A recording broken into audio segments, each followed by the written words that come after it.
welcome to Barnyard Language. We are Katie and Arlene, an Iowa sheep farmer and an Ontario dairy farmer with 6 kids, 2 husbands, and a whole lot of chaos between us. So kick off your boots, reheat your coffee, and join us for some Barnyard Language, honest talk about running farms and raising families. In case your kids haven't already learned all the swears from being in the barn, it might be a good idea to put on some headphones or turn down the volume. While many of our guests are professionals, they aren't your professionals. If you need personalized advice, consult your people.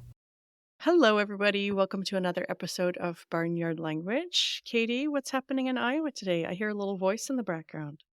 Well, right now I'm just trying really hard not to look out the window, Arlene, just to ruin your fun. Yes, the boy child is homesick. There was some puking. We're at that point at daycare and school, they hang exposure notices up on the door when there's stuff going around. And at least at daycare, and has nothing to do with the quality of our daycare, but there's like a ream of paper hanging from the door, stomach bug, COVID, colds, head lice, smallpox, scurvy. I don't know. Yeah, everything's going around. Yes. Your child is probably contagious with at least 15 things. Yeah, that's right. If they're actually here, you're lucky. Yeah. We did send the girl child this morning because the rule is basically if they're not, they have to be out 24 hours post-vomiting. But at this point, if we kept kids home for anything else, they would never go anywhere. Yeah, that's right. She might avoid it altogether. You never know. If they're home together, then she'll be more likely to get sick. Well, and God love him, the boy child is pretty self-sufficient and chill. He can entertain himself. He's just in there playing his tablet. The girl child, less so. She needs a lot more interaction. Right. She requires a bit more attention. Yeah. No lambs yet, but some of the girls are getting kind of roly-poly. I was doing chores the other night and asked Jim for chore instructions because I don't do them often enough. And where I imagine your chores routine is probably fairly samesies. Yeah, there's not a lot of variation. Yeah, ours changes, based on which cows are in the barn and which cows are on the pasture and this, and this, So the calf that was born a few weeks back now, the one I had to pull, the chore instructions were, 1 scoop of feed and then tell the calf how good he is and tell him how he's the fastest runner in the world and he's the best, most beautiful calf you've ever seen. Aw, calf affirmation. But I watched him and he was basically the fastest, bestest calf in the entire world ever. Oh, well, that's good. Yeah, so yeah, you're not just building him up. Yeah, very proud of himself. Other than that, not a whole heckin' lot. What's going on in your world, Arlene? Well, we have another licensed driver in the house, so that is both exciting and nerve-wracking. Our number 2 turned 16, and so we went the very next day to attempt to do the written test, which is step 1 in getting a license here in Ontario. Not successful the first day, but came home and studied for a few more days and spent a bit more time looking at the actual book and some websites with some sample questions, and then he passed it on the second attempt. So we've had a little bit more driving. He has been doing driving already. I think I've mentioned that before. We have a driving instructor that's been working with him, but now he can go a little further afield. So we live on a dead-end road, and most of his practice has been on this road. And then around the corner from us, we're going to be getting some new neighbors before too long. There's a new subdivision going in, which is maybe exciting, maybe a little bit worrying, but I mean, I'm sure they'll all be lovely and we'll enjoy the smell of manure in the spring and fall. But at least that's another place that he's been able to practice, because during the day there's lots of construction vehicles around, but at night, as long as there's not too much snow, he can travel on those roads a little bit too. So yeah, now we have to figure out how to drive in town with other vehicles and things like traffic lights and stop signs. So it's a whole new adventure. And other than that excitement, things carry on the farm. I don't think we've done anything much extra lately. We're coming into my daughter's reading week, which is basically like spring break for university. So she's going to be home for a week. So that's kind of exciting to be able to spend some quality time with her and fit a whole bunch of things into that week to capitalize on the fact that she's home. And so there's a few different things. We've got a 4-H awards night coming up, and We're going to try and take a little trip away, just her and my husband and I, because the other kids don't have the same break as her anymore. So it's a big change for us. We used to be used to having everybody home for March break, and that was sometimes when we did traveling, if that was a thing that we could do in a pre-COVID, and then post-COVID, we went on a couple of trips, but now we just have to divide and conquer. So we're going to do a couple nights away with her, and then again during March, we'll take our 3 boys somewhere else. So that's the excitement around here, I think. We got some snow last night, but for the first time in a long time, there was snow and they did not call a snow day. So they actually had to go to school on snowy roads, and they survived. I'm glad they survived. We got about 1.5 inches of snow Wednesday night. Might have been the same storm you guys got, actually. We've had so little snow this winter that they sent the snowplow out, despite the fact that not even the whole county even got snow. There was no snow at all in town. But they sent the plow out for 1 inch of snow, and it is, I mean, the snow's melting, so, but I suppose probably their budget is sort of one of those use it or lose it kind of things. Yeah, they haven't had much work to do yet this year, so might as well send them out. Plus, it was a nice sunny day. I bet it was a nice day to go drive around in a big tractor. Yeah, So, that's right. So should we welcome our guest for this week? I suppose we ought to. We are excited to be talking to our first guest from New Zealand. So today we're speaking with Kathryn Wright, who is joining us, like I said, from New Zealand, and I don't even know which island, so she'll have to tell us that. But Kathryn, we start each of our interviews with the same question, and this is your intro to our listeners. So we always ask, what are you growing? So for farmers, that can be crops and livestock, but it can also be kids and businesses and all kinds of other stuff. So what are you growing? Well, I could actually cover all of those bases. So we're on a deer and cattle farm, which is in Te Anau, which is the South Island of New Zealand. So it's way down the bottom of the South Island, about halfway between Milford Sound and Queenstown, for those who have been here before. We have around about 900 hinds plus fawns at the moment who were born about Christmas time. They're red deer, about 25 velvet and stags. So I'm also growing my PhD at the moment. So I'm doing that, and I'll talk a little bit more about that later. I am growing 2 girls. One is growing and has been in Canada all year and is arriving home today. And the other one is almost 16. So she's in what we call year 12 this year. So that's what I'm growing. Yeah. So I don't know that I've ever talked to anyone else who's growing deer. So I'm assuming that's for meat. Yeah. Most of our meat actually gets exported to Germany. So yeah, it's not overly common. Most farms here are sheep and beef dairy farms, but yeah, there are still deer farmers, and yeah, we're one of them. So very cool. So are they exported live, or they're processed in New Zealand and then shipped as carcasses? Yeah, no, they're processed about 2 hours drive away from here. Right. So this is probably kind of an unfair question, but as our first guest from New Zealand, you already kind of gave us a brief idea, but can you give us kind of a general overview of what ag looks like in New Zealand, what kind of the main sectors are and what people are doing in agriculture? Yeah, so I had a pretty good idea about this, obviously, but I did have to have a chat to my husband about this so that I get it right. We have had a recent change in government, which you may have heard about over there, probably not though. And I think that farmers are feeling a little bit more optimistic that this government will support farmers more than the last one did. We have really low prices for our commodities at the moment, so meat will. We're not getting a lot. We've just shorn our sheep and put the wool in the gut hole because it's not worth doing anything with. We are. Like I said, we used to be mostly sheep. We're actually mostly dairy cattle now, dairy farms, which is all often exported. Mostly all of our stock are grass fed. So and that's what sets us apart is our clover. So most of our grass is ryegrass and clover mix. On farm inflation is about 17% at the moment, which is pretty high and not so great. We do have increasing regulations that are happening that are affecting farmers. We do not receive any government subsidy, and we have not since 1984.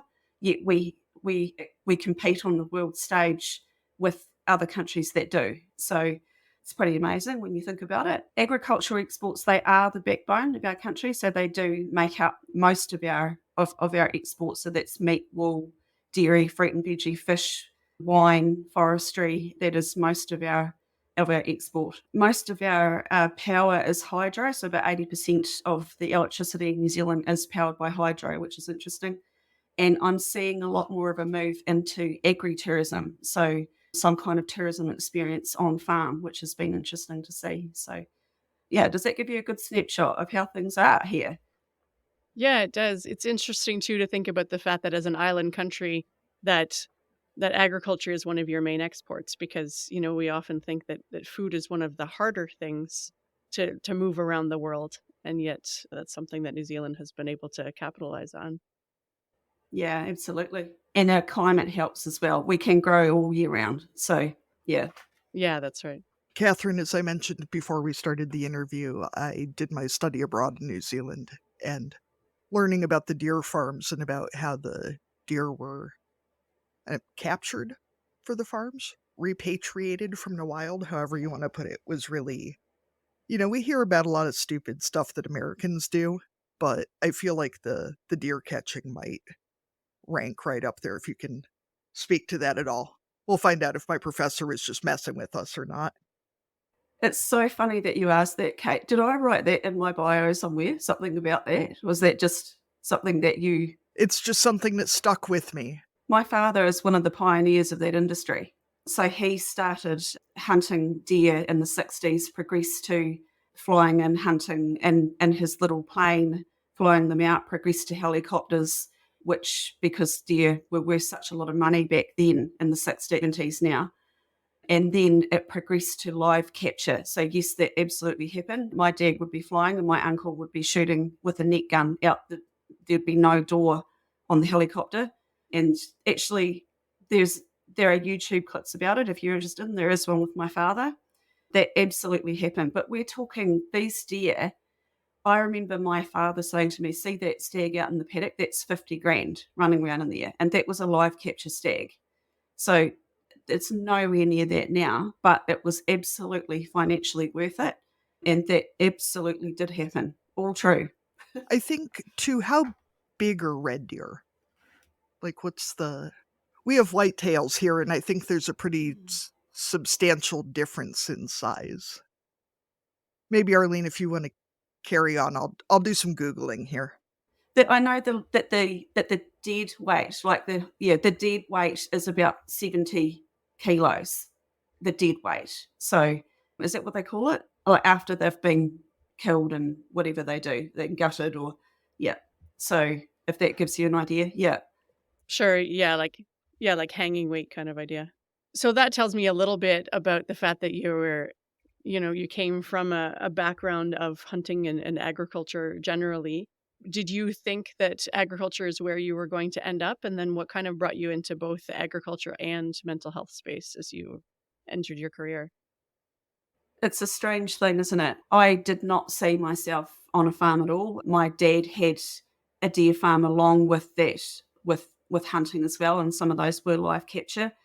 But I went off and had a completely different career in hospitality and tourism. And then my youngest got to about 6 years old and I decided that I wanted something more. So we're talking almost 10 years ago now, that I would do something that was meaningful. We're quite far. We're about 2 hours drive from any major town here. So it needed to be something that I could do from home that could better myself. And I too jumped into Massey, Kate. So I did a double degree through Massey via distance in psychology and sociology. Don't do things by halves. But it wasn't very far into that first degree that I discovered the absolute lack of research and anything on rural mental health. There was quite a bit for other countries. I could count on one hand the amount of things I could find for New Zealand. But it soon became really obvious to me that where we thought our poor rural mental health problems were not accurate. So that was something that I kind of went down a rabbit hole and just learnt more and more about. Found out that it's our young men essentially that are at risk here. It's the young farm labourers. They are the ones that are at risk. And then so ended up doing another degree after that, which was a counselling degree, which you must have here to be a registered counsellor. Again, I looked into that through the assignments and things that I needed to do, but I turned it into a master's degree, and I did research on why young rural men tend to suffer in silence, or what is in the way? Why do they not seek help for mental health problems? And I guess this was also spurred on by, so my daughter that's been in Canada, she's actually a shepherd. So she, had a big team of dogs, worked on high country stations. And although she's got different things going on as a female, I would hear through the things that she would do that all of these terrible stories and things that people go through in this age group when they are suffering from mental health challenges. So I just, I had to do something about it. It had to be meaningful. So that's kind of what led into that. I can talk more about my research soon. Yeah, if you want to, why don't you go right into that and tell us a bit more about how you conducted your research and what you found? Yeah. Okay. So I investigated 16 to 30-year-old young men in the agricultural industry. I chose those ages because you need to be 16 to leave school here. And often in rural areas, the young men will jump into an agricultural job because it's well paid. You don't need to have experience, you learn on the job.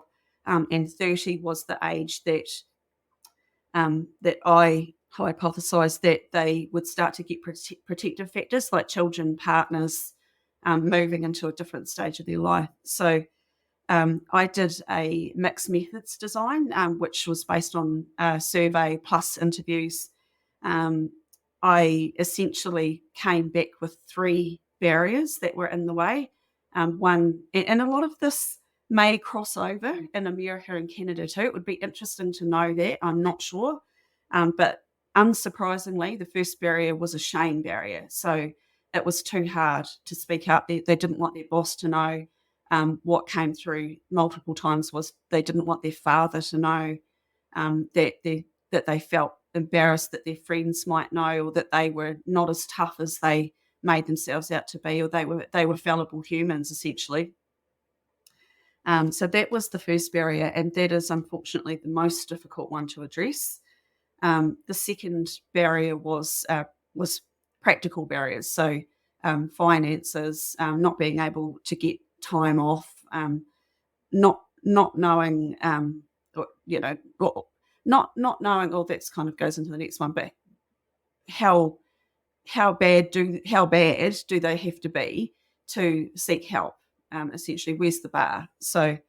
And then the third one was just knowledge. Where do I find somebody? Nobody seemed to know, and I get that in my job as well, that people do not know where to go to get help for their mental health. So those last 2 are more addressable than the shame one, and I've written many articles and done podcasts and things to try and get that information out there.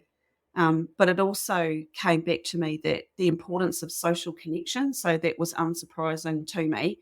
Organised groups, we have a nationwide group here called Young Farmers, and that is for up to, I think their cut-off age is 31 maybe, that they get together and they do things together. So the importance of that, just getting together, was so important. And that's kind of feeding into my PhD as well. A lot of them had problems with bosses who were less than kind, that there was a lot of conflict with bosses that didn't try to understand the situation. And from that, I'm an advocate for bosses getting some basic training on mental health first aid. So that is something that I'm kind of pushing at the moment.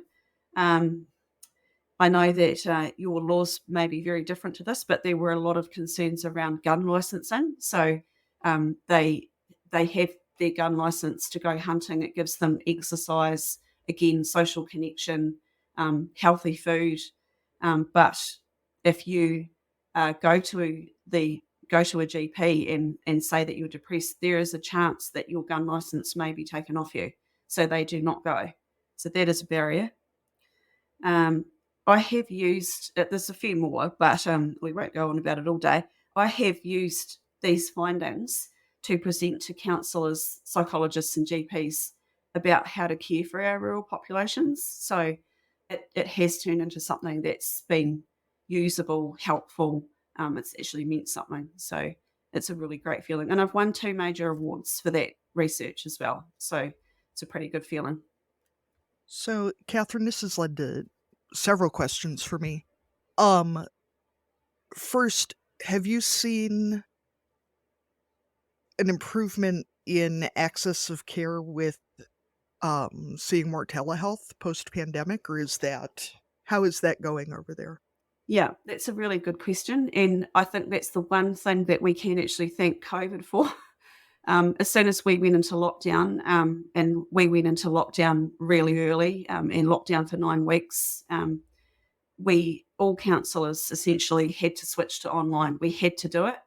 I didn't think before that it would have been something that I would have really liked. I would have just went, no, I don't need to do that. I'm just going to do in person.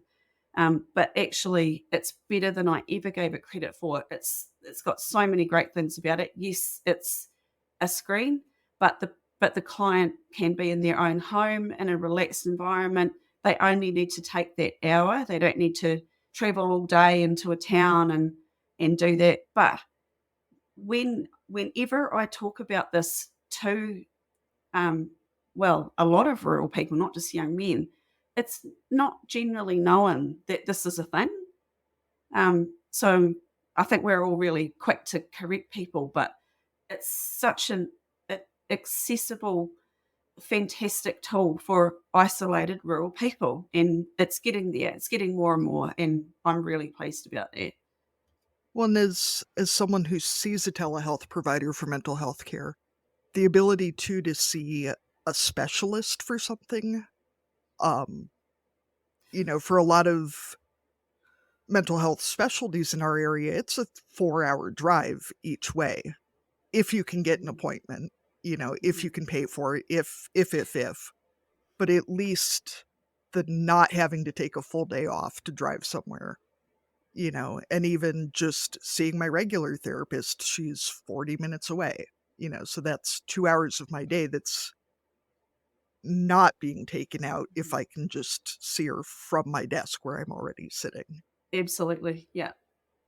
And we've talked to other people in that, like you, who have experience in agriculture, and so many farmers and rural people say, I don't want to talk to a therapist who doesn't understand my work. Bingo. If they're going to tell me I need to take a weekend off and that's not possible for me, or sell my cows, or people in rural areas, they want to talk to people who understand their lifestyle and can empathize and speak their language. And that's not that easy for maybe the person who's in the closest town, but it could be someone who's hours away but actually has more in common with you than the person who's nearby. You're absolutely right.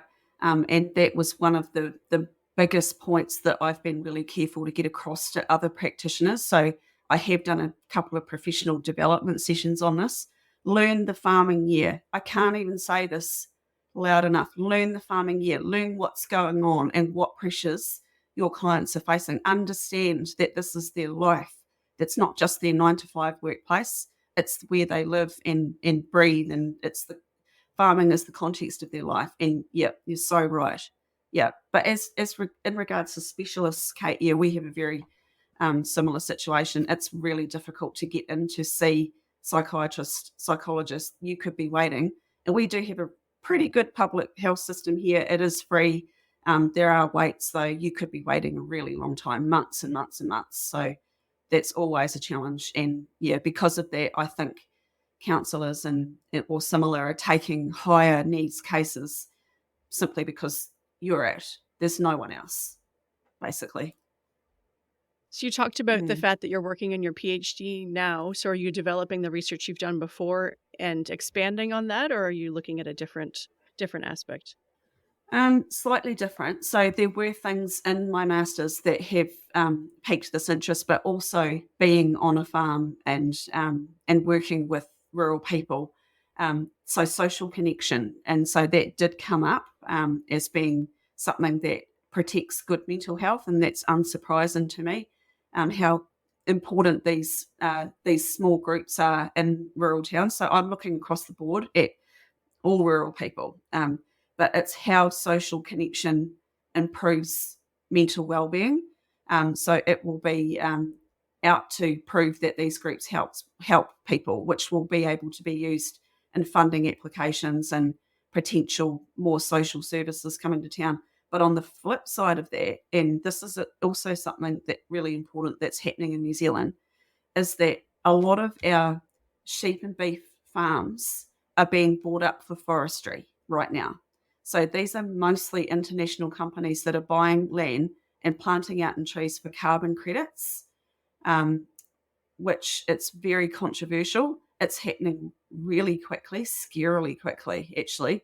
But what that is doing is that it's decimating our towns and our communities. So if it keeps going at the rate that it's going, we will start to see, well, we already are in places, a population decline. And with that population decline comes a lack of social connection, which affects people and their mental health. And that's what it's on. That's the very long answer, but does that make sense?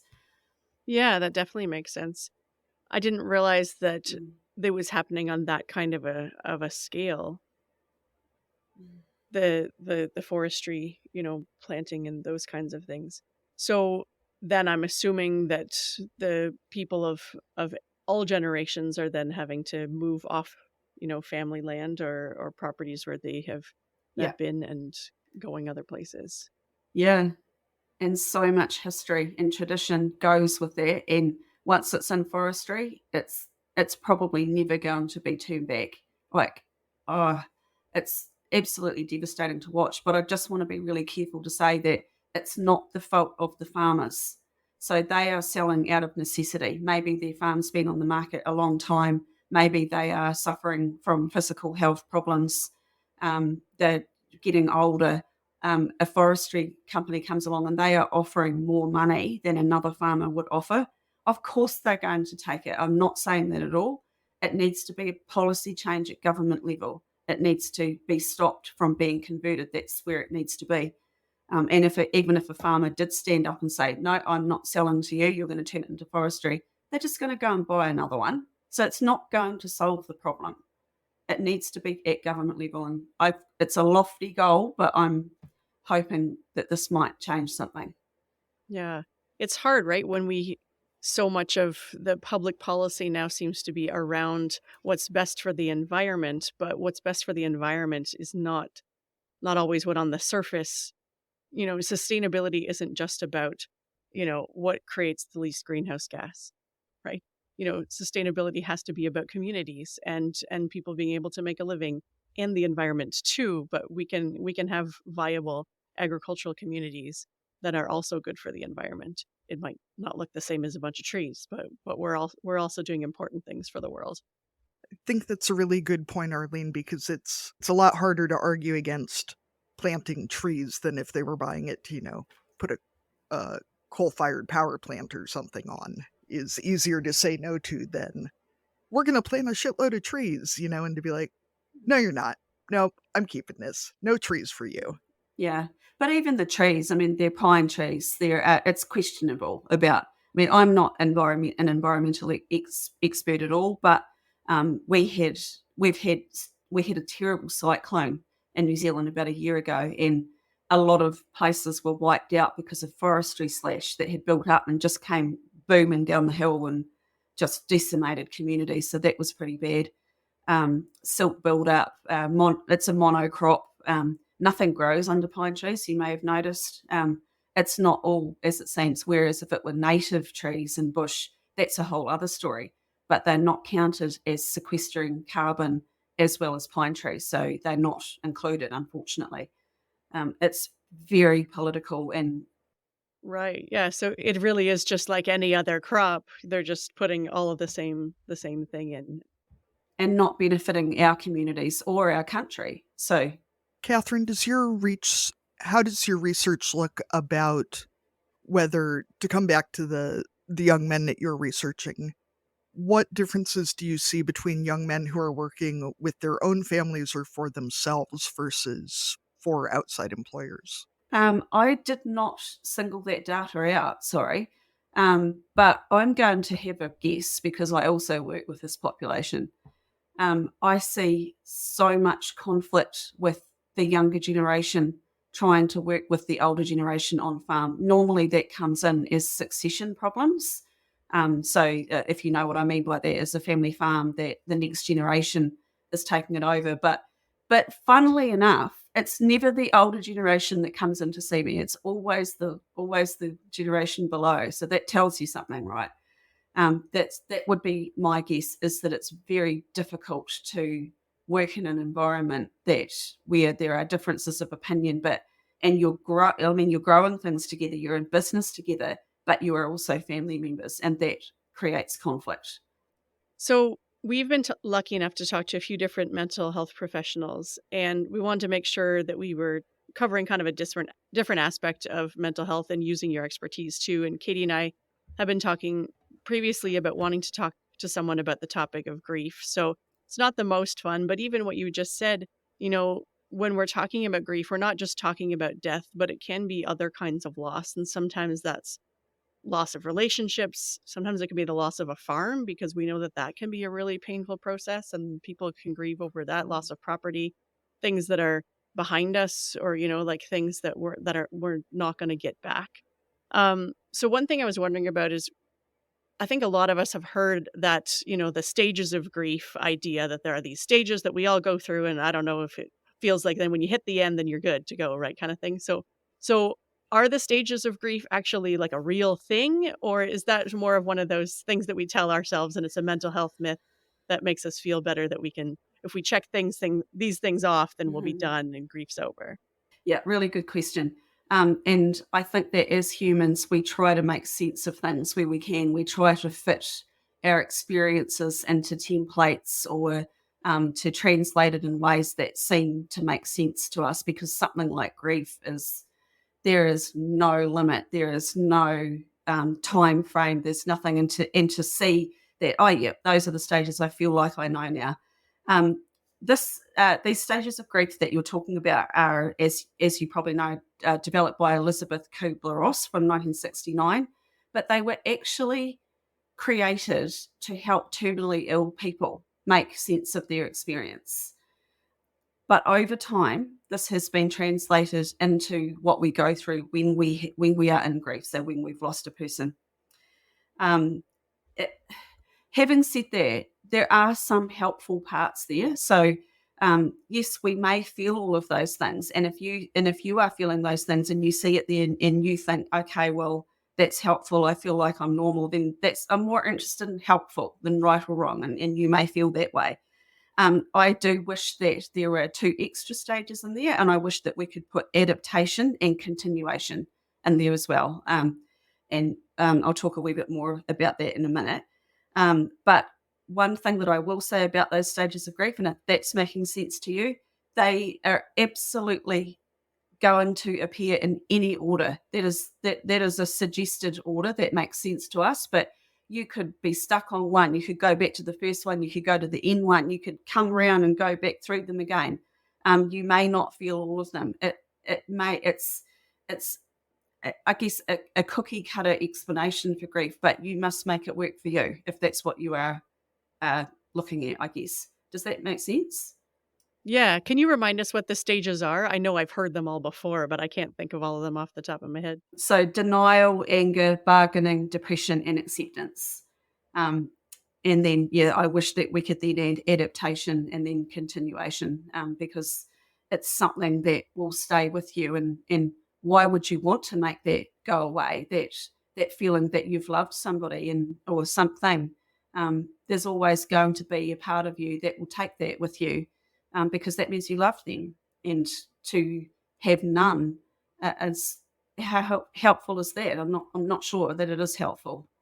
I think, Catherine, one thing I've been Mhm. working through a lot myself is the difference between being cured and being healed, and the grief that comes with processing something horrible that happened, even if it ends okay, that there's still everything in the middle that you have to process, even if you don't die, or, even if the final outcome is good, that there's still all of that uncertainty and fear in the middle, and how you can even think that you've processed all of your grief, and it can still sneak up on you in pretty random places and times, and um I had a moment this week where some Mm. of my own past whatever kind of caught me between the eyes like a 2 by 4, and it was something I would have said I was over, but it can definitely sneak up. And so I'm wondering how we can normalize the expectation that it's not Mm. I did the 5 steps and now I'm fine. Everything's fine. Everything's great. Yeah, yeah, good question. Um, Again, I think that being reminded of the person that you lost, and there, I'm a huge believer in taking what's helpful out of that, and I know that those reminders will come and hit you full force, and they will be birthdays, death anniversary, Christmas time, if it's a parent, Mother's Day, Father's Day, that I don't think that we can escape any of that, but I question, why would you want to? Because it reminds you of the person that you loved and that you lost. It gives you an opportunity to think about them. Um, I guess it's how we think about it that perhaps we need to look at, rather than stopping all of the thoughts about it, if that makes sense. Because it's very difficult to control what you think, as you probably have noticed. Can you talk to us a little bit about how we can help younger kids when we're talking about grief? And I was also curious about if there are ways that, the experiences that we have on farms, like the loss of a livestock or a pet or things like that, can be ways that we can kind of teach lessons around grief and mourning a loss. Not that you can really prepare, but at least to make it normal that we can have those conversations and accept their feelings about those things, so that when maybe those other griefs come along, that then they're also kind of prepared. I mean, can you be prepared? I don't know. Anyway, what do we do about little kids? Okay, so I work at a primary school one day a week. So I work with 5 to 11-year-olds one day a week, and grief is something that's irregular in my room. So yeah, absolutely, and I've got that written in my notes actually. That as farm children, you are aware of the cycle of life and death. I'm not saying that that they become indifferent about it, but what I'm saying is that it becomes more obvious and, I guess, normalized to them. So yes, you can absolutely use that as a tool for explaining that about death, because they will be familiar with it in a way that city children will not. So that's actually a pretty helpful thing. Um, Grief can show up in children in ways that don't appear to be grief at first. I see a lot of anger, confusion. I see a lot of separation, anxiety, that they don't want to be dropped off anywhere. They don't want mum or dad to go, because when granddad went away, he didn't come back. When he went to the hospital, he didn't come back. So then maybe you won't come back either, mum, like that. And that's a normal way to think. I think that's really normal. It can also come out as conflict, physical symptoms as well. So sore tummies, sweaty palms, other kind of anxiety-based symptoms that can show up as that. They might not be able to explain it. I can't stress this enough, and I did actually write some notes too on this, but all of the things that I say here that will help children will help adults too. This is across the board. Obviously, it's going to change how you talk to that child, but the biggest thing that I want any listeners to take away is that when you have lost a person, the most important thing is to keep that memory alive. Tell the stories, look at the photos, have the photos up, encourage telling the funny stories, the memorable times, because yes, that loved one has gone, but you are now, and children too, the gatekeepers of the memory of that person. It's a really important role that we move into that. And yes, that person is gone, and the way that we think about them has changed because they're no longer on the physical plane. But there is always a connection with memories, with love that cannot be severed. It's said beautifully in the children's book, The Invisible String. If anybody has read that book, can't tell you offhand who wrote it, but please Google the book, and any child that has, even adults love this book. But it's basically the concept that between everybody that loves each other, there's a string that can never be broken. It goes all the way to heaven. It goes to the person that you've lost, and nothing and no one can break that string. It's really, really lovely. Other things I want to say is that we have a bit of a funny way of dealing with grief in the Western world, and I know that this is probably equally as applicable to America and Canada as New Zealand. We're getting better, but the societal message is move on. You know, when are you getting back to it? When are you going to get over this? And you've said goodbye to them. Pick it up. Get back on with your life. But is this helpful? I don't think so. It's not helpful. Keeping the memory alive and talking about them is far more helpful, in my opinion, and from what I've seen with my clients. I do have a list of questions here that I would really love to read out, if that's okay, that are good questions to ask children in grief. But you could equally ask Yeah, them. for sure. Yeah, equally ask them to an adult or yourself. Okay, so what would the person that you have lost appreciate about you today? This is something that you may have to really think about. But if you were to look through the eyes of the person that you lost, what would they see about you that they really appreciated? And it's another way to keep that connection, to build that connection.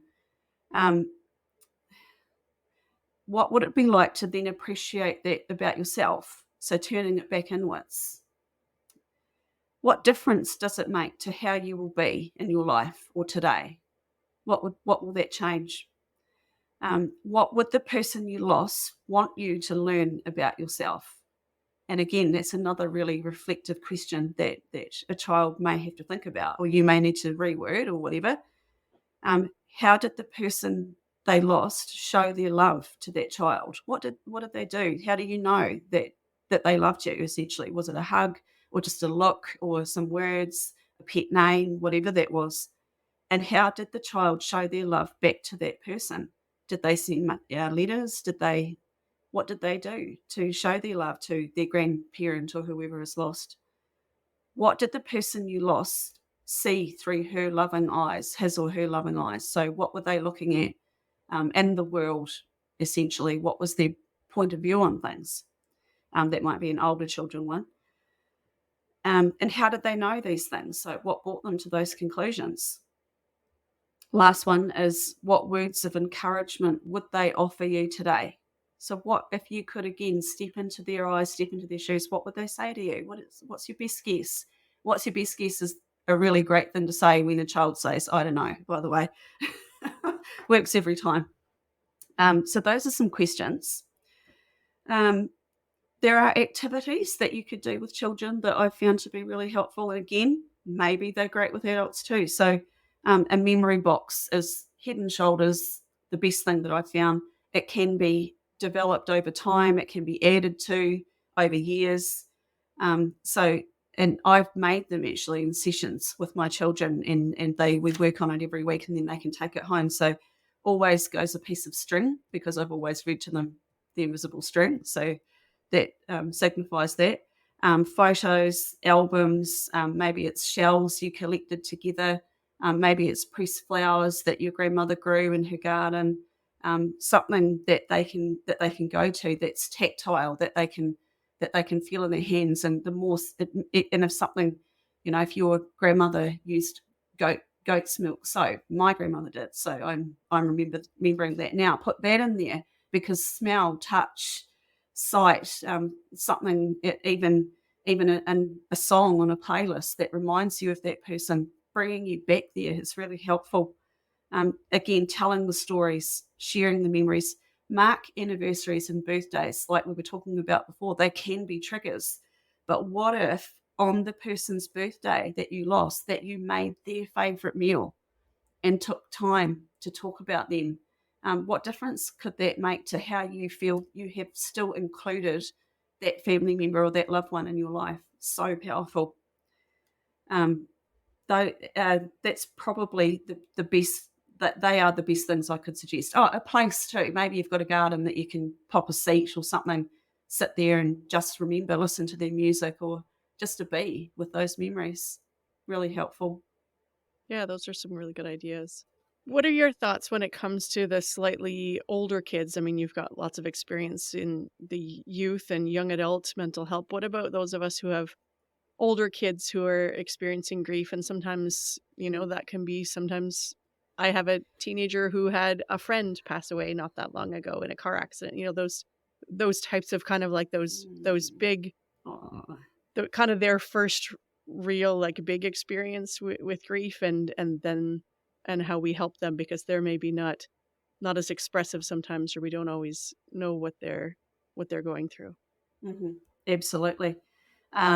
So I just want to point out that, and I have worked a lot with teens. I was a school guidance counsellor for a few years too. So um, that it is already very complicated to be a teenager in this world. So this just adds another angle of complication. So I just want to recognise that um, any of those ideas that I just suggested, depending on your teen, may work well. Um, if you choose to open a conversation about your teen, about anything actually, not just grief. I always tell this to parents: talk in the car, talk when you're going somewhere in the car, when they are beside you. There's no confrontational eye contact. It doesn't matter if there's silence, because that happens in the car. Um, may or may not be a bad thing, but they can't get away from you. You're there together. It's like captive time together. So that's always a really great place to talk. Know that with teenagers, well, from about 12 years and up, and this is purely developmental and it is nothing against parents, but their friends will supersede parents in terms of importance for hanging around with, to communicating and connecting with, that their friends become extremely important about them, and even more so if something like this happens, that they would lose somebody. Um, Probably the best thing for teens would be to find somebody in their circle who has also experienced a loss, because even with adults, with anybody, that if you're talking to somebody that gets your experience, that understands what you're going through, is incredibly healing. And like you were just saying, Arlene, your teen lost somebody.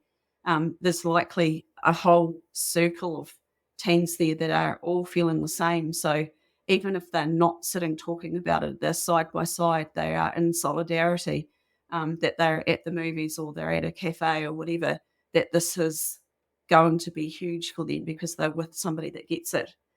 Um, I just want to say a little bit on social media here, and I know that it gets a bad rap, and yep, totally, I understand there are bad things about it, but they will also get this benefit from connecting on social media as well.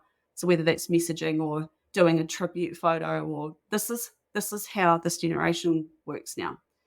So it may be difficult for people to understand, but what is, and that is. So as long as it's healthy, I guess that it's just another way to yeah to get through.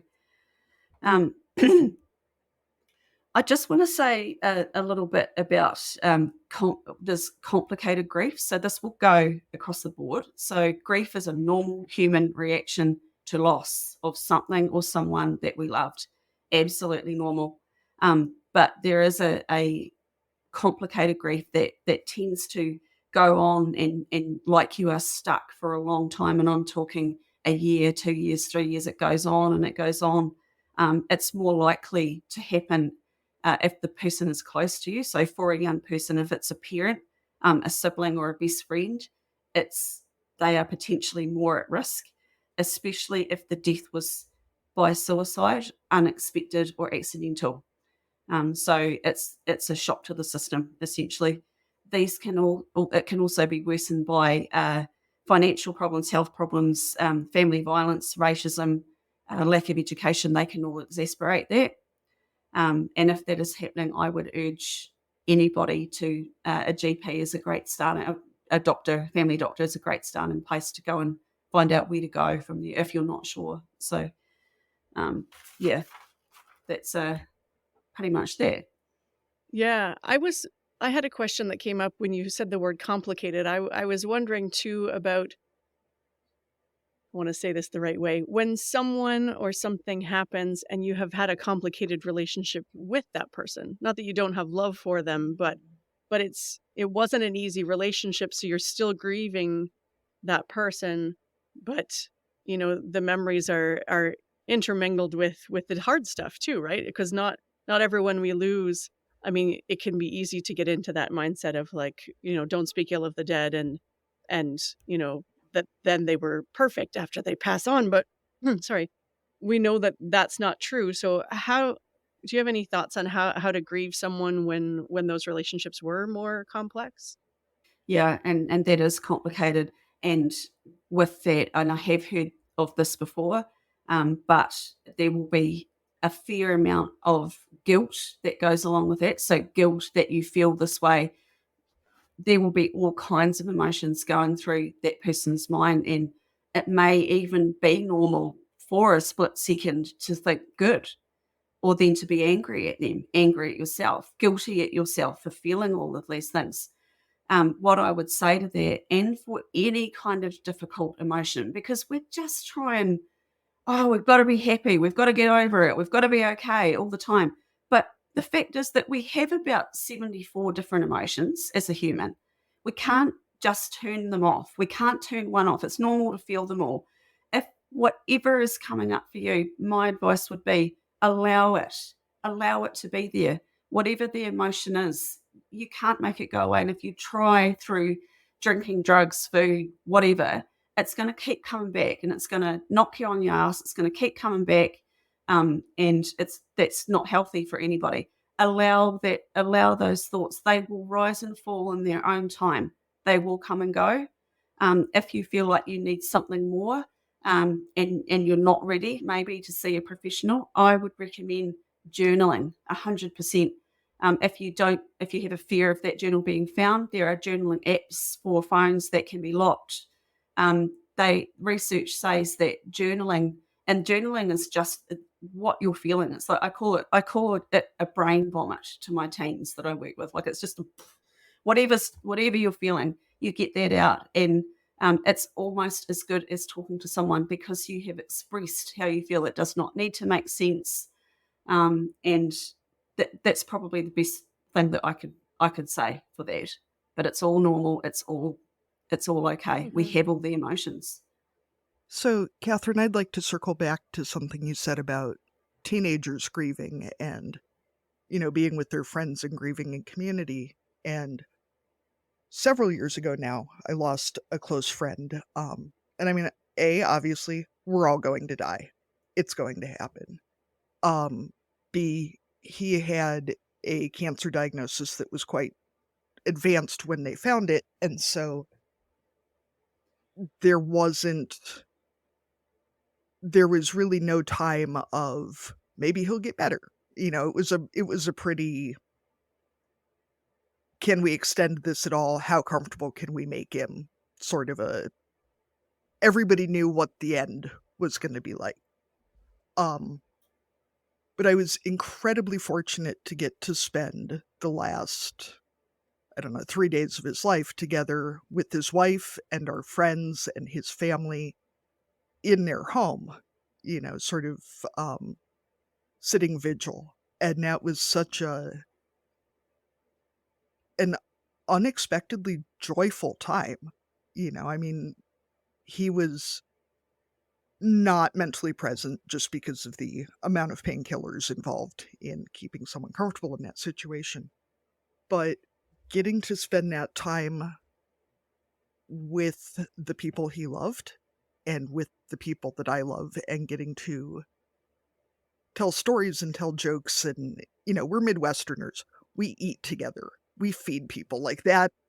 That is a key part of our emotional processing and how realizing how different that experience was than other deaths I've experienced where you just get a phone call, and that's the whole experience is getting a phone call that someone has passed.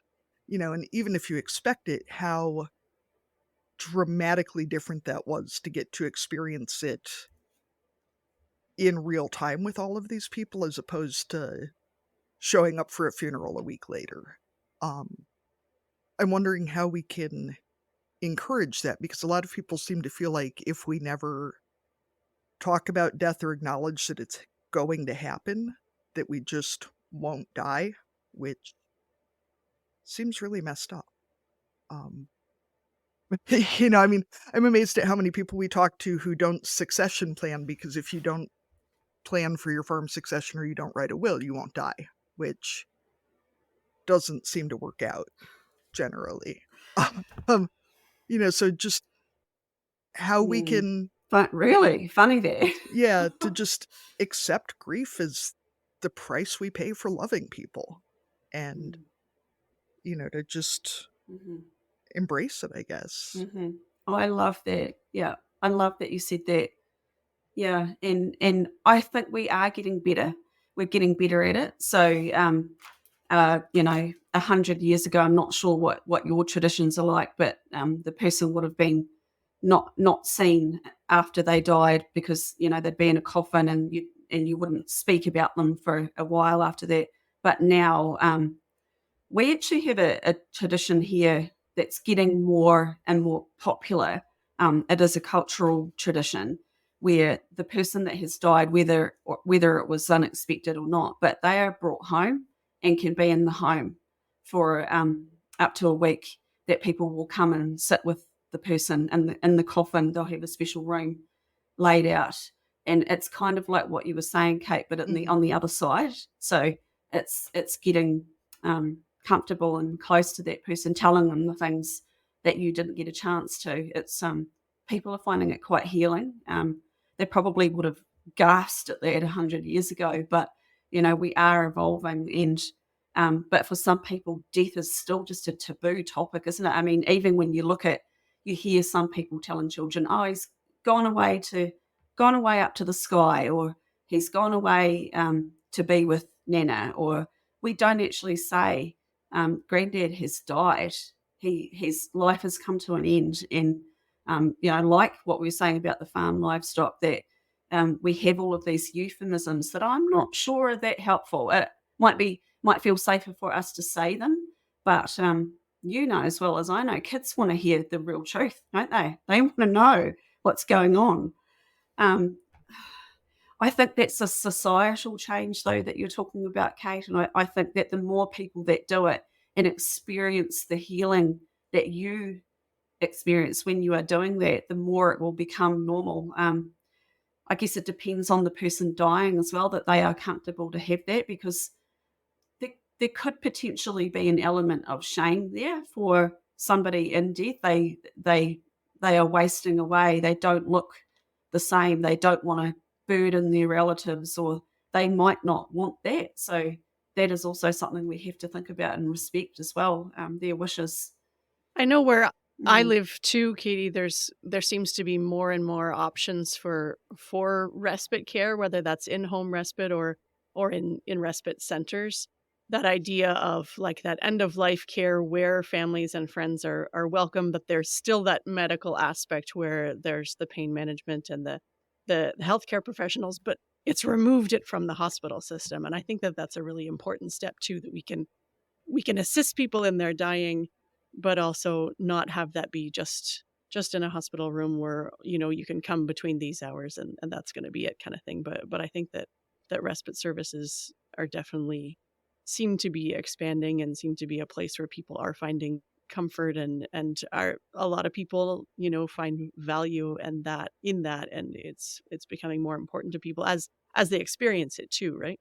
I think, Arlene, you make a great point too about removing it from the Mm. hospital because I would not have hung out in a hospital hallway for 3 days waiting for somebody to die. That seems really creepy and rude and creepy. Well, yeah, and those facilities aren't set up for those types of interactions either. That doesn't work for the system either. Well, and 2, probably being a middle-aged Midwestern mom from an Irish German Catholic family, part of the and it's weird, but part of the most soothing part of the whole thing to me of having that experience in their home was that I could be helpful in a concrete way. You know, I was doing laundry and cleaning out the fridge and setting out meals and doing these things that are how we show people we love them when we're Catholic Midwesterners of a certain age, and all we've really got is feeding people and cleaning up after them, is sort of our generational expression of love. Um, so just being able to let people into that community, was such an amazing experience. That actually kind of leads into my next question, Catherine, because I was wondering about that. As parents, we often don't really get much time for reflection or to stop. And as farmers, same thing, right? Even if you might have gone to a funeral this afternoon, but you're still going to have to milk the cows when you get home, or the animals still need to get fed, or the crops still need to get planted, even though you're dealing with potentially a huge trauma in your life. So how do you have any thoughts on how as parents and farmers we can deal with our grief and yet still be able to do the things we need to do day to day? Yeah, it's that day-to-day function, isn't it? It becomes just more of a struggle because your head, your mind is filled up with the person that you lost and your grief. Of course, that's absolutely understandable. At the higher end of that scale, I would say I'm not sure what you guys have got over there, but we have something called the Rural Support Trust in New Zealand, and they are in every region, and they are volunteers that when something like this happens, they will come on farm and they will milk your cows. They'll do everything. They'll do food. They'll do. I get people referred to me through them for counselling that they fund. They do all of that kind of thing at the high level. If you're not quite at that level, or if you do have some support, if people are offering to help you do these things, take the help, take the offer. People feel like you were saying before with the food, Kate, like people will bring casseroles because they don't know what else to do. If they are offering to milk your cows or to do something on your farm, it's because it's a way that they can feel like they've helped you, because it's harder to help emotionally than it is practically. That's why. Take the offers of help. They want to feel like they have helped you. So I would say that if that's not an option, or if you're not quite at that level, you can do these things, but take your memories with you. Okay, so like I said, it's really difficult to change or to stop what you're thinking. It's absolutely impossible. But to think about the memories of that person, how much you love them, the music they listen to, all of these things. I see that as being helpful. It's your mind, your brain's way of keeping them in your mind, because your brain is subconsciously going, don't forget this person, don't forget them, they were important to you, don't forget. So there's a reason for that. It's because they mattered to you and that you loved them. So again, talk it out, especially to people that knew that person. That is the most the healing thing that you could do. I guess that covers kind of all the levels, I'm hoping. Yeah, that's a good point. They can milk cows with you. Yes, they can. Yeah, have you ever heard of the what do you call it? Like the grief backpack. So you're carrying a bag of grief around with you. At first, it's like a heavy suitcase. You can't do anything else because you've got this heavy suitcase, and then after a while, it turns into a hiking pack, and then after that, it's a handbag, and as time goes on, it's not going away, but it turns into something that you pop in your pocket, you take it with you. It's not going to fully go away. It's going to be there. It's part of you. But the load will get lighter. I'm not saying that it will go away. We don't want it to, but it gets lighter after time. Kathryn, I like that analogy a lot because I feel like sometimes grief feels like, when you have kids and you pick up your purse and you're like, what the hell is in here? Because there's suddenly, like 3 action figures and a metal combine and 12 rocks in there, and I feel like grief can be a lot like that it gets lighter and lighter and lighter, and you forget you're even carrying it, and then one day you're like, "What the hell is wrong here? Like, what is this that I'm carrying around?" Yeah. A few more rocks got thrown in. It resonates with the parents of small children, I think. I would guess that what has sparked that is a memory, like a milestone or something that you smelt or a song that you heard, a mutual friend that you saw. It will be one of those things that has sparked that. And yes, all of a sudden it's back to a suitcase. Katie, did you have any other questions before we move on to slightly lighter topics? So, Kathryn, we ask all of our guests, if you were going to dominate a category at the county fair, what would it be? And categories can be real or made up to ensure that you win. Okay, so I'm guessing that a county fair is the same as what we call an A&P show. So we have A&P shows all over the country throughout the summer. Agricultural and pastoral show, that's what they're called. So, the best of the stock. And but then there's also a section where you enter your baking and your preserves and all of that. Is that pretty much what you have? Yeah. Yeah, sounds like we're on track. Yeah. Now, what color's your first place ribbon? Because in the U.S. it's blue. Because in the U.S. it's blue and in Canada it's red. Are you the same as us? Oh, I'd have to Google that. I've got a funny feeling it's blue, but have I got time to Google it? Sure. Right. Okay, hold on. Sure. Yeah, go ahead. These are the things we need to know. Yeah, it's very important. See, I didn't know a good way to ask Arlene why she seemed so proud of all the red ribbons that they were bringing home. Because in the U.S., a red ribbon is second place, which is not a bad showing at all, but she seemed real proud of them. And they were big ribbons, which... Yeah, so first, red is first, blue is number 2, yellow is number 3, green is number 4, and purple is number 5. Yeah, so red's number 1, blue's number 2 for us. There we go. See, I think this is one of those other things that Americans did differently. Like, I suspect that we all went with what the UK had, and then the Americans were like, no, we don't want to do it the same way as England. We're going to switch it up. Yeah, you could be right. That's not historically based. That's just my assumption. What's weird is I feel like here purple is usually reserved for grand champion. Oh, yeah? Purple is even better than blue. We'll have to look into this. We need to know this. We need some history here. Yes, these are cross-cultural things. It was an easy one to answer because before I went back to university, I was a professional cake decorator for 9 years. So it would be a cake. So that's your category. Now, within cakes, what's your specialty? Like, are you really good at flowers, or like, are you a fondant person, or what's your go-to? Yeah, so I can do flowers, and I will use fondant, but my specialty would be sculpted cakes. So I'm just going to very quick. I know listeners can't see it, but just going to bring up one example. And when your episode comes out, we can post a picture of the cake too. Oh yeah, okay. Well, I still have a Facebook page actually. I don't put anything on it, but people still look at it. So yeah, we can see the past cakes that would have been award winning. So we'll move into our Cussing and Discussing segment. So as listeners know, you can call our speak pipe and leave a message and we'll play it, or you can send us an email and we'll read them out for you. Katie, what do you have to cuss and or discuss this week?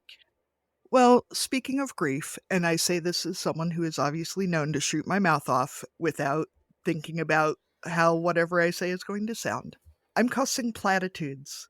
Just don't. Just stop talking. If you're about to say, well, God has a plan for everything, or God needed another angel, or everything happens for a reason. Boo. Everything happens for a reason, or, God only gives special babies to special people, or, well, you're just not meant to have a baby yet. Yeah, or you only get what you can handle. Whatever. Just don't say it. Just ask people how they're doing, or ask if there's anything you can do, or ask how their football team's doing. I really don't care. Just if it's going to start with... Yeah, or you can say, I'm sorry. That's helpful. But don't tell people things that are... Or you can bring a casserole and do some laundry and shut your mouth. Or I don't know what to say. Yeah, that's true. I don't know what to say is also a very, very good thing to say. Yeah. just don't do it. Just don't. Yeah. Yeah. Don't do those. Yeah. Kind of along the same lines as unsolicited advice, right? Not helpful. Yeah. Nope. Not at all. Kathryn, what do you have to cuss and discuss today? Oh, I wrote down a whole lot of things, and I thought, I'll just think about on the day which one I am going to discuss, which I feel most strongly about. I guess cussing is about something that may be particular to New Zealand or it may not be, but the underinvestment in youth mental health. So, yeah, I mean, it's hard to get, but we do have initiatives that help adults. It's usually 18 and over or even 20 over, helping children at a young age learn about their emotions and healthy reactions to things, and that all emotions are okay, and that about healthy thinking and things like that. If you invest in that young, imagine the huge payoff later in their life. So yeah, that's, I guess, a government thing. And I had a meeting with an MP here about it the other day, and I said exactly the same thing to him. So, and he's the Minister of Mental Health. So let's hope that he listened. That's my biggest gripe at the moment. Yeah. Yeah, it feels like the investment there will just pay it forward for so many years to come, right? And yet that seems to be the gap. They're either too young or too old sometimes, right? Then they age out of what's okay for children. We create these lines where it's like, okay, well, and then once they're 12, they can't access those services, and once they're 16, then they're too young. Instead of just having services for humans, all of a sudden we have to. Well, it seems like, too, my kid's school is doing a lot actually about social skills building and emotional intelligence and that. And for all of what you hear adults say about, I've never used trigonometry again, or I've never had to, parse out a sentence, I've never heard someone say, well, I've never needed social skills again, or, I've never needed to know how to manage anger again. I'll never use that in the real world. Yeah. There's a lot of things I want my kids to know. You're so right. I have to say about that though, Caite, is that I used to say, what is point is algebra? I'm never ever going to use algebra again. I was never very good at maths. Well, psychology degree, guess what I needed? Algebra. So yeah, should have listened more carefully. Yeah. Some of those things do come back around. Arlene, what do you have to cuss and discuss today? So mine today came out of our discussion too, and I think we say it a lot, but you never know what other people are carrying. Like your analogy, Kathryn, I really do like that idea of you could be coming across someone who's carrying a huge backpack of grief, and we should just all give each other a little bit more grace and a bit more patience and a bit more understanding, because you don't know what other people have in their hands or on their backs or in their pockets that they're dealing with every day. So yeah, just be a little nicer to each other and assume that other people are also having a lot under the surface that you don't know about, because probably you do too. So yeah, just be nice to each other. Add on to that, and it's not all about you. So if somebody is short with you or is grumpy, it's not all about you. You do not know what the internal experience of that other person is. So, Kathryn, we want to thank you so much for taking the time to talk to us today from across the world. And if people want to connect with you online, where should they find you? And see pictures of your cakes, of course. So, yes, I have an Instagram page, as you know, which is ag _ mental _ health _ NZ. Is that how you say it? I think so. Anyway, that is my Instagram page. My website is just www.Katherine Wright. So that's KATHRYN Wright.co.nz. So on my website is links to my research, all the articles I've written, just a bit about me. On there. And yeah, that's how I'd love to hear any feedback from anyone. I always answer everybody. That's great. Yes, we'll definitely include those in the show notes. When we share the episode with people, we'll make sure they know where to find you. It was great to chat with you today. Thank you for joining us on Barnyard Language. If you enjoy the show, we encourage you to support us by becoming a patron. Go to www.patreon.com/barnyardlanguage to make a small monthly donation to help cover the costs of making the show. Please rate and review the podcast and follow the show so you never miss an episode. You can find us on Facebook, Instagram, and TikTok as Barnyard Language, and on Twitter we are Barnyard Pod. If you want to connect with other farming families, you can join our private Barnyard Language Facebook group. We are always in search of guests for the podcast. If you or someone you know would like to chat with us, please get in touch.